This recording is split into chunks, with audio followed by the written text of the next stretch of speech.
Government ने क्यों solar policy adopt की 2026 में, जबकि लोग अपनी मदद आप के तहत अपनी बिजली के मसाइल को हल करने लगे थे? इसके पीछे 3 मेजर रीजंस हैं जो बताती हैं कि गवर्नमेंट ने नेट बिलिंग जैसे प्रोजेक्ट्स को लॉन्च किया ताकि लोगों की प्लेट से मुल्क के अखराजात को फुलफिल किया जा सके। दुनिया के अंदर होता यह है कि दूसरे ममालिक की गवर्नमेंट सपोर्ट कर रही होती हैं लोगों को कि वो सोलराइजेशन करें, बट अनफॉर्चुनेटली पाकिस्तान में इसका केस रिवर्स्ड है।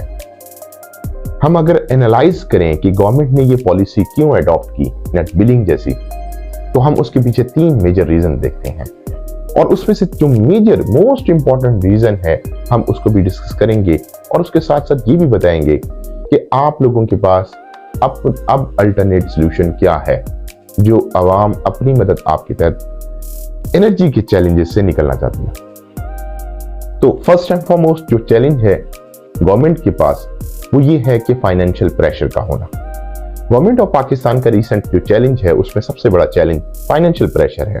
अगर हम उसको समझें तो उसमें सबसे इंपॉर्टेंट जो चीज आती है वो है एनर्जी सेक्टर का सर्कुलर डेट। अब ये यहाँ एक बात बहुत इंपॉर्टेंट है जो आम आवाम को समझनी चाहिए, वो ये है कि सर्कुलर डेट होता क्या है। सर्कुलर डेट बेसिकली होता ये है कि एनर्जी सेक्टर, यूं समझ लें एक एनर्जी सेक्टर है, पूरा एक इदारा है एनर्जी का, उसके डिफरेंट छोटे छोटे अपार्टमेंट्स हैं जिसमें हम कह सकते हैं डेस्कोज हैं, जिसमें आईपीपीज हैं, जिसमें आप जेनकोज हैं और डिफरेंट किस्म के इदारे होते हैं। अब ये क्या है बेसिकली मैं आपको छोटा छोटा इलेबोरेट करता चलूं। डेस्कोस कहते हैं डिफरेंट डिस्ट्रीब्यूशन सेक्टर, जैसे फॉर एग्जांपल आईएसको, मैपको, लेस्को, फेस्को, इस तरह के, कराची इलेक्ट्रिक होगी, ये जितने भी इदारे होते हैं।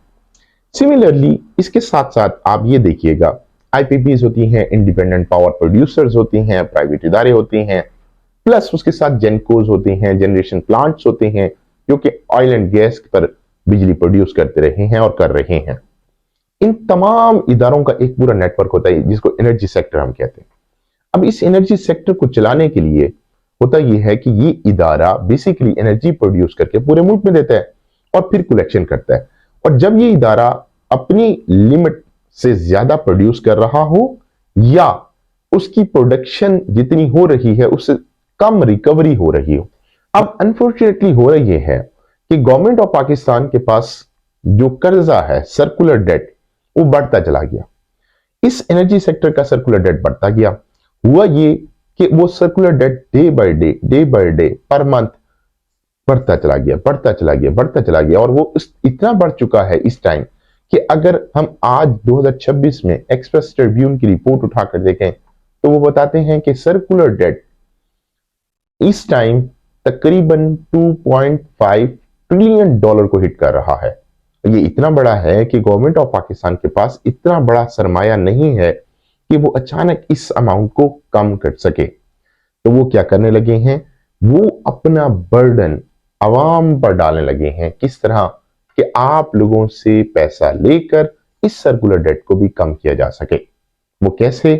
वो ऐसे कि 2026 की रीसेंट पॉलिसी में गवर्नमेंट ऑफ पाकिस्तान ने ये बात इलेबोरेट की है कि वो आपसे 18 रुपए का यूनिट लेंगे और आपको जो बेचेंगे वो 65 रुपए का होगा। तो जहां 18 रुपए का यूनिट आपसे लेंगे और जो आपको दिया जाएगा वो होगा 65 रुपए का, तो यूं समझ लें आपका यूनिट आपको ही दिया जाएगा 3 गुना ज्यादा कीमत पर। ये एक सिंपल अल्फाज में आपको बताने की कोशिश की जाएगी। जो सेकंड मोस्ट इंपॉर्टेंट पॉइंट है वो ये है कि गवर्नमेंट ऑफ पाकिस्तान के पास अनकंट्रोल्ड ग्रिड सिस्टम था जिसमें लोग डिफरेंट पॉइंट्स पर अपनी लिमिट से ज्यादा सोलर सिस्टम लगा लेते थे। मसलन सैंक्शन लोड आप लोगों का है 10 किलोवाट का, तो उस पर 20 किलोवाट तक सिस्टम लगे होते थे। But right now billing, net billing से हो रहा यह है कि अब कंट्रोल्ड सिस्टम होगा। गवर्नमेंट को पता होगा कि इस एरिया में इतने किलोवाट का सिस्टम लग चुका है और इन एरिया की रिक्वायरमेंट ये है, तो उससे क्या होगा, कंट्रोल्ड सिस्टम होगा। यस, डेफिनेटली इसका फायदा दोनों को होगा, गवर्नमेंट ऑफ पाकिस्तान को भी होगा, सिस्टम को मॉनिटर करने में आसानी होगी, चलाने में आसानी होगी, और साथ साथ लोगों को क्या होगा, आप लोगों के एरियाज में क्या होता था कि वोल्टेज हाई चले जाते थे। अब प्रॉब्लम जो वोल्टेज हाई जाने का है वो कम कंट्रोल हो जाएगा और तमाम लोगों को इक्वल एनर्जी मिलने की कोशिश की जाएगी। And third most important one ये था कि लोग अनकंट्रोल्ड जनरेशन कर रहे होते थे, अपने सिस्टम से ज्यादा बड़े सिस्टम लगाकर गवर्नमेंट को सप्लाई कर रहे होते थे, तो वो भी कंट्रोल हो जाएगी। अब ये बात आती है कि लोगों के पास क्या बेटर सोल्यूशन है। Again I would highly recommend कि अगर आप लोगों के पास बजट है, आप लोग इतने सेल्फ सफिशिएंट हैं, तो आप लोग अपने सिस्टम को हाइब्रिड बेस्ड सिस्टम पे शिफ्ट करें और अपने घर का मैक्सिमम इस्तेमाल डे टाइम में करें और प्लस लिथियम आयन बैटरीज की तरफ जाएं। लिथियम आयन बैटरीज आपको बेस्ट सोल्यूशन भी देंगी और आपको हर किस्म के चैलेंजेस से बचा भी सकेंगी। ये बात सिर्फ रेजिडेंशियल या कमर्शियल यूनिट्स के लिए नहीं है, ये इंडस्ट्रियल यूनिट्स के लिए भी है। उसकी रीजन ये है कि हाई वोल्टेजेस की बैटरीज भी अवेलेबल हैं, ESS मॉड्यूल भी अवेलेबल हैं। उस किस्म की बैटरीज को अगर आप सिस्टम में लगाते हैं और इसको इंप्लीमेंट करते हैं तो आप पूरी इंडस्ट्री को डे एंड नाइट विदाउट वापडा चला सकते हैं। Thank you so much for this.